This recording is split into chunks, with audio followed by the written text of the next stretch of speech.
y siempre en los programas articulamos con el Estado. Depende de la ventana de oportunidad, tenemos más éxito en la articulación y otras menos, pero siempre la idea es que la parte práctica sea de inserción en alguna organización o algún organismo estatal, inclusive no necesariamente de justicia, sino también de salud. Por ejemplo, en Villa Inflamable queríamos que se inserten en el centro de salud de atención primaria que está en el barrio. ¿Para qué? Por ejemplo, van embarazadas, entonces ya pueden empezar a trabajar sobre la importancia del DNI y el documento público que acredite la identidad, dónde se tramita, cómo, pueden hacer talleres en los centros de salud. Entonces también pensamos una articulación intersectorial entre salud y justicia. Por momentos tenemos relaciones más de complementariedad con el Estado, cuando vienen los distintos ministerios a dar clases, también forman parte para que, por ejemplo, el Ministerio Público de la Defensa, el Ministerio Público Fiscal, la Comisaría de la Mujer, el Ministerio de Desarrollo Social, vengan a presentar el organismo y que a su vez escuchen qué experiencias tuvieron las promotoras en relación a esos organismos, que muchas veces son expulsivos, ¿no? Entonces se da un intercambio como muy rico donde todos aprenden y todas, ¿no?, de la situación. Nosotros no recibimos dinero del Estado para hacer las capacitaciones, queremos tener como la independencia en relación al programa que implementamos, a las acciones que seguimos también, ¿no? Pero nosotros podemos tener tanto relaciones, digamos, de confrontación hacia el Estado como de complementariedad. La idea no es estar confrontando porque sí, y además el Estado tampoco es monolítico, ¿no? Hay áreas porque está conformado por personas, ¿no? Y entonces hay veces que uno puede tener una llegada, no sé, a la comisaría de la mujer en un momento y después en otro se obturan esos contactos, ¿no? Entonces, depende de los momentos.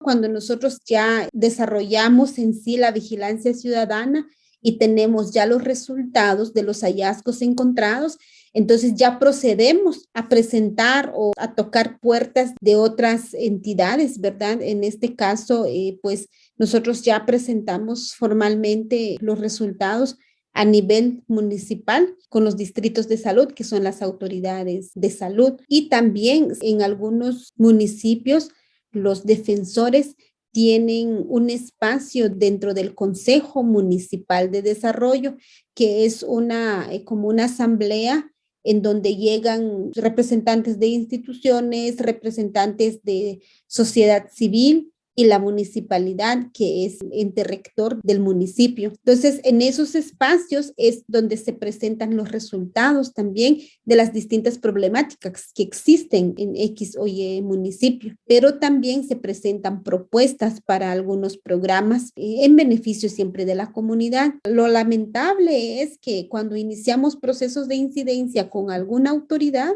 independientemente sea municipal, departamental o nacional, pareciera que los acuerdos y compromisos que establecemos, pareciera que lo hiciéramos con la persona, no con la institucionalidad, porque cuando llegamos ya con las nuevas autoridades nos dicen que como fue años anteriores o fue el año pasado con otra persona, entonces volver a iniciar los procesos y eso pues limita y dificulta los procesos que tenemos con la red. Las mismas asesoras tienen acercamiento directamente con las autoridades locales, porque las autoridades locales son un referente también dentro de las comunidades para resolver ciertas situaciones. Asimismo, el programa del área legal lo que hace es capacitar a los líderes comunitarios, pero también a los proveedores de justicia, digamos, donde entra la Policía Nacional Civil, personal del centro o puesto de salud y otras instancias. Y también están las asesoras comunitarias. Ahí es donde ellas como que de alguna manera se van dando cuenta, aquí está el del juzgado, aquí está el policía.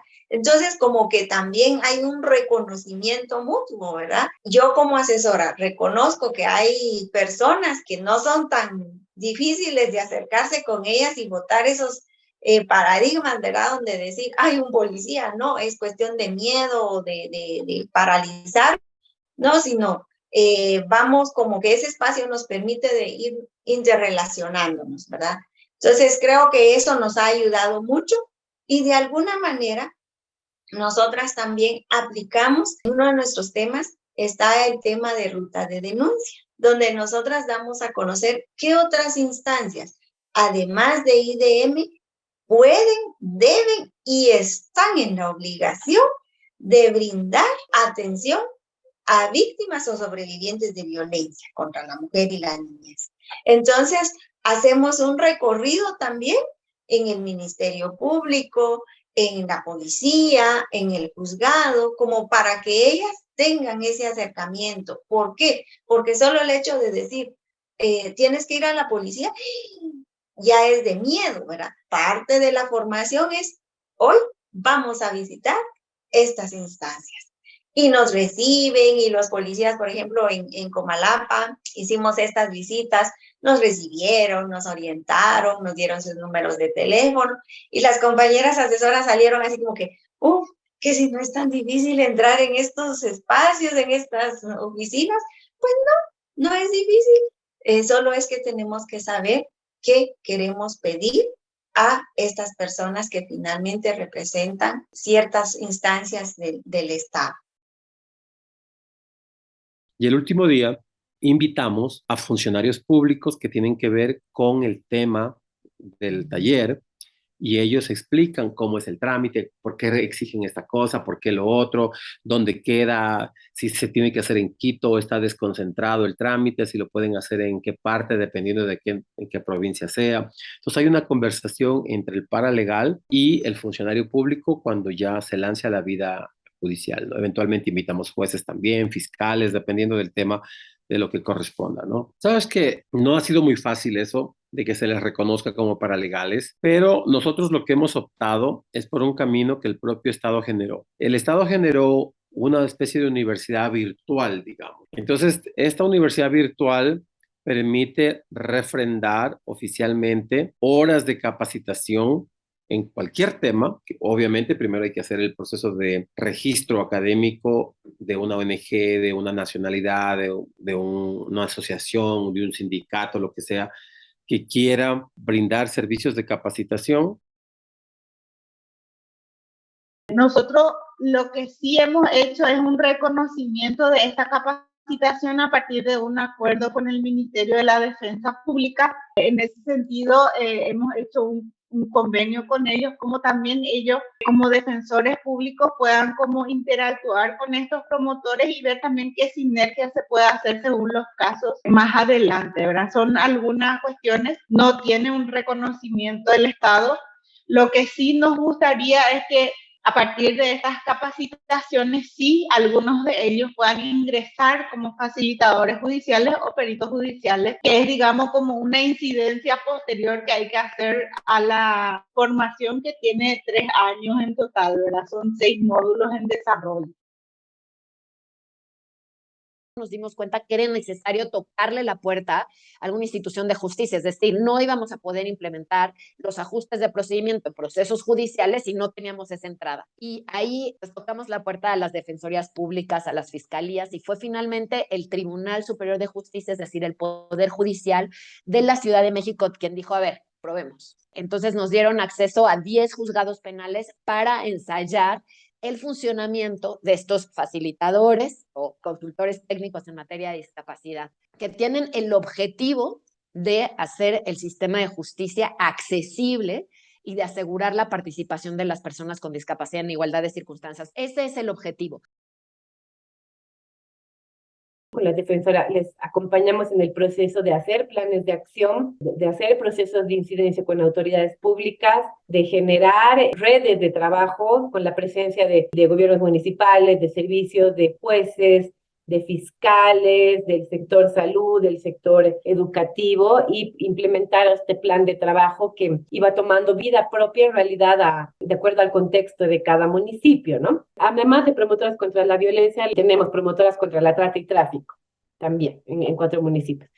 Y esa experiencia igual es súper interesante porque las promotoras comunitarias son parte de o sea, en Bolivia el Ministerio de Gobierno que ve el tema de prevención de la trata tiene en cada departamento o ciudad capital una mesa de trabajo donde define políticas y seguimientos. Entonces, las promotoras comunitarias, los departamentos Cochabamba y Oruro, son parte de estas instancias técnicas y parte de cómo definen las acciones de prevención. Por ejemplo, en algunos casos en Cochabamba, las promotoras son llamadas cuando hay que hacer rescate de víctimas, son llamadas cuando hacen intervenciones a bares nocturnos.